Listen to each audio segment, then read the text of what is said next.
Assalamualaikum warahmatullahi wabarakatuh. Selamat datang di channel Mas Aiji. Silakan klik tombol subscribe bagi yang belum dan sebarkan video ini ke teman-teman kalian agar belajar matematika kalian lebih mudah. Terima kasih. Selamat menonton. Kali ini kita akan membahas tentang matriks. Matriks ini kita temui pada saat kelas 11 semester 1 ya. Ini termasuk materi matematika wajib. Di sini yang kita bahas terlebih dahulu adalah definisi dari matriks, kemudian nanti ada transpose matriks, dan yang ketiga adalah kesamaan dari matriks. Untuk pertama yang definisi terlebih dahulu. Definisi dari matriks itu adalah sekumpulan bilangan yang disusun dalam bentuk baris dan kolom. Nah, baris dan kolom ini nanti disebut sebagai suatu ordo atau ukuran dari matriks, begitu. Cara menuliskan matriks atau menotasikannya itu bisa dengan suatu huruf besar, kemudian diikuti dengan ukuran baris dan kolomnya. Jadi misalkan, kita punya matriks A, pakai huruf A besar seperti ini, kemudian diikuti ukurannya. M dikali N, artinya banyak baris dan banyak kolomnya. Jadi matriks A memiliki baris sebanyak M dan kolomnya sebanyak N. Nah, seperti ini adalah cara penotasian dari suatu matriks. Kemudian, cara menuliskan anggota atau isinya bisa menggunakan kurung seperti ini. Nah, misalkan saya tuliskan terlebih dahulu.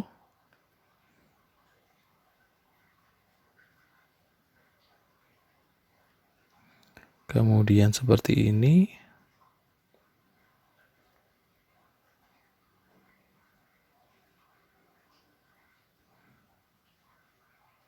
Jadi seperti ini maksudnya. Jadi cara membacanya adalah, jadi kalau A ini adalah melambangkan matriksnya, sedangkan kalau kita pakai huruf kecil ini melambangkan anggota atau isinya. Jadi ini artinya adalah anggota matriks A pada baris yang ke-1 kolom yang ke-1. Kemudian ini adalah anggota matriks A pada baris ke-1 kolom yang ke-2. Sedangkan kalau ke bawah ini anggota matriks A pada baris 2 kolom ke-1. Jadi yang dimaksud dengan suatu baris itu adalah yang ke samping. Ke samping ini disebut sebagai baris. Sedangkan kalau ke bawah itu disebut sebagai kolom, ya. Jadi seperti ini artinya baris 1, kemudian ini nanti baris 2, baris 3 dan seterusnya. Kalau ke bawah berarti ini kolom 1, kemudian kolom 2 sampai seterusnya. Nah, seperti ini cara penulisan dari suatu matriks. Kita coba dengan contoh ya. Misalkan kita punya matriks P, anggotanya seperti ini, 1, 2, 6, 3, 5, 1. Misalkan ditanyakan ukurannya seperti apa, kemudian anggota dari P23 itu berapa, seperti ini misalkan. Nah, jadi ukuran dari matriks P itu berapa? Jadi kita hitung berapakah banyak baris, berapakah banyak kolomnya. Nah, kalau kita perhatikan ke sampingnya ini kan 2 kali ya. Ini yang pertama, kemudian ini yang kedua. Artinya banyak dari barisnya itu adalah 2. Sedangkan ke bawahnya ada 1, kemudian sampingnya lagi 2, 3. Nah, ke bawahnya 3 kali. Sehingga kalau kita jawab, maka matriks tersebut atau matriks P itu berukuran 2 dikali 3. Jadi kalau kita tuliskan nanti P itu ukurannya 2 dikali 3. Artinya banyak barisnya 2, kolomnya sebanyak 3. Kemudian ini P23, maksudnya ini P kecil ya. Jadi anggota P pada baris kedua kolom ke-3. Nilainya berapa?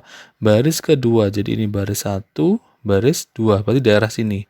Kemudian kolom ketiga, kolom 1, kolom 2, kolom ke-3. Berarti inilah anggota P pada baris 1 kolom ke baris 2 kolom ke-3, sehingga nilainya adalah 1. Jadi cara penentuan ukuran ataupun bentuk matriks bisa menggunakan cara seperti itu. Coba lagi. Misalkan kita punya matriks B, dia beranggotakan 1, 0, 0, 2, 0, 3, 1, 4, 5. Misalkan seperti ini. Nah, berapakah ukuran dari matriks B ini? Jadi tetap sama seperti tadi. Kita hitung banyak ke sampingnya berapa kali. 1, 2, 3, berarti ukuran barisnya adalah 3. Kemudian ukuran kolomnya, kita hitung ke bawahnya, berapa kali? 1, 2, 3. Nah, sehingga B ini berukuran 3 dikali 3. Seperti ini cara penentuan ukuran matriks ataupun cara menentukan anggota matriks yang dimaksud. Coba satu lagi, misalkan berapakah nilai anggota B pada baris kedua kolom ke-1? Nilainya berapa? Jadi kita cari dari kumpulan bilangan ini, baris kedua ini baris 1, kemudian ini baris yang kedua. Nah, berarti daerah sini. Kolom pertama kan ini ya. Nah, sehingga ketemu di angka 2 ini.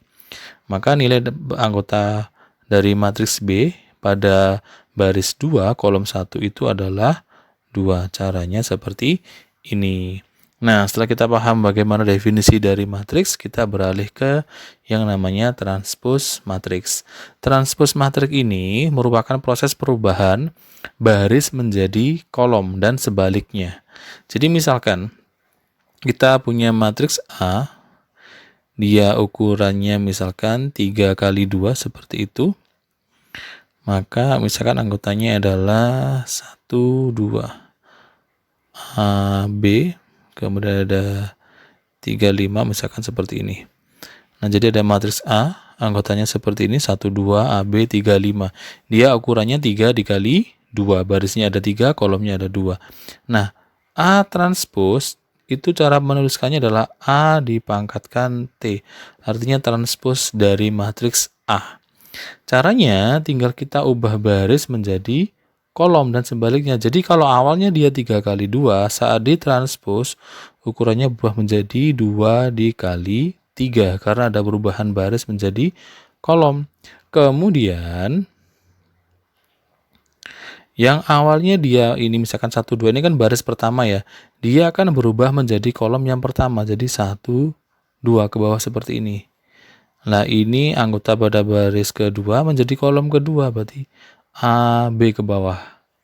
Ini baris ketiga, yang 35 menjadi kolom ketiga. Jadi tulisnya ke bawah ya, 3, 5, seperti ini.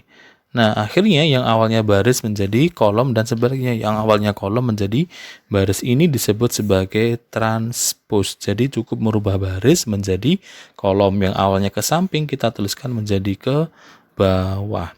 Nah, kemudian setelah kita paham transpose, yang berikutnya itu adalah kesamaan dari matriks. Jadi kalau kita memiliki dua matriks itu bisa dikatakan sama kalau benar-benar semuanya itu sama, baik dari ordo, jadi ordonya harus sama ukurannya. Kemudian anggota-anggota yang bersesuaian atau yang posisinya sama, nilainya juga harus sama. Jadi benar-benar matriks yang identik atau kembar. Contoh-contoh soal yang menggunakan kesamaan matriks, misalkan kita punya ukuran seperti ini, matriks seperti ini, misalkan ini A, 3, 4, 2B. Ini sama dengan misalkan di sini ada 16, 3, 4, 10. Nah, maka nilai A dan B berapa? Nah, cara seperti ini mengerjakannya bisa pakai kesamaan matriks. Nah, dilihat dulu apakah ukurannya sama. Yang di kiri ukurannya 2 dikali 2, yang kanan juga sama, 2 dikali 2. Kemudian anggota yang bersesuaian nilainya harus sama. Artinya untuk menyatakan nilai A dan B kita bisa menggunakan kesamaan ini. Sehingga nilai A ini kan pada baris 1 kolom 1, maka nilainya harus sama dengan yang 16. Kemudian 2B dia pada baris 2 kolom 2 nilainya harus sama dengan yang 10. Sehingga yang pertama untuk menentukan nilai A itu nilainya harus setara dengan 16. Kemudian yang 2B ini nilainya harus setara dengan 10, sehingga nilai B-nya adalah 10/2 atau B ketemu 5. Jadi seperti ini penggunaan dari kesamaan matriks. Biasanya untuk menentukan anggota-anggota matriks yang masih belum diketahui. Dan yang terakhir kita coba belajar tentang beberapa jenis matriks yang akan sering terpakai. Yang pertama itu adalah matriks baris. Matriks baris ini adalah matriks-matriks yang hanya memiliki satu baris. Jadi kalau misalkan kita tuliskan begitu, ukurannya itu nanti bisa 1 dikali n-nya terserah. Jadi kalau misalkan dia dituliskan dalam bentuk matriks, nanti anggotanya seperti ini. Misalkan 1, 1, 3, 5. Nah, dia hanya berupa satu baris seperti ini. Itu disebut sebagai matriks baris. Kemudian yang kedua adalah matriks kolom. Jadi kolomnya yang hanya satu, misalkan ukurannya n dikali 1. Nah, sehingga kalau misalkan kita tuliskan, dia masih cuma ke bawah seperti ini aja, misalkan 1, 3, 0, 4. Jadi cuma berupa satu kolom seperti ini. Ini disebut sebagai matriks kolom. Yang ketiga ada yang namanya matriks persegi. Matriks persegi itu yang produk n kali n, artinya banyak baris dan banyak kolomnya harus sama. Nah, bisa misalkan ukurannya 2 kali 2. Misalkan seperti ini. Misalkan anggotanya A, B, C, D. Jadi yang banyak baris dan banyak kolomnya sama itu disebut sebagai matriks persegi. Nah, di matriks persegi ini ada yang namanya matriks identitas. Jadi, matriks identitas itu adalah matriks persegi yang nilai diagonal utamanya 1 dan lainnya 0. Jadi, maksudnya seperti ini. Misalkan pada ukuran 2 kali 2. Yang seperti ini disebut sebagai matriks identitas. Jadi, diagonal utama itu adalah bagian yang miring ke kanan bawah. Ini disebut sebagai diagonal utama. Nilainya harus angka 1. Selain ini harus 0. Maka itu baru bisa dikatakan sebagai suatu matriks identitas. Misalkan pada ukuran 3 kali 3, penulisannya bisa seperti ini. Jadi 1, 0, 0, 0, 1, 0, 0, 0, 1. Nah, ini adalah matriks identitas kalau misalkan dia ukurannya 3 kali 3. Jadi yang berupa diagonal utama ke kanan bawah ini nilainya harus 1, lainnya itu harus 0. Nah, ini yang bagian atas 0, bagian bawah juga sama-sama 0. Ini disebut sebagai suatu matriks identitas. Ini pada ukuran 2 kali 2. Yang kanan pada ukuran 3 kali 3. Dan yang terakhir adalah matriks 0. Matriks 0 itu adalah matriks-matriks yang beranggotakan hanya bilangan 0 saja. Jadi ukurannya terserah ya. Boleh 2 kali 2, 3 kali 3, 1 kali 2, dan seterusnya. Yang penting semua anggotanya itu hanya berupa bilangan 0. Seperti itu. Oke, sekian untuk video kali ini untuk pembahasan pertama dari matriks. Semoga bermanfaat. Saya akhiri. Wassalamualaikum warahmatullahi wabarakatuh. Terima kasih sudah menonton.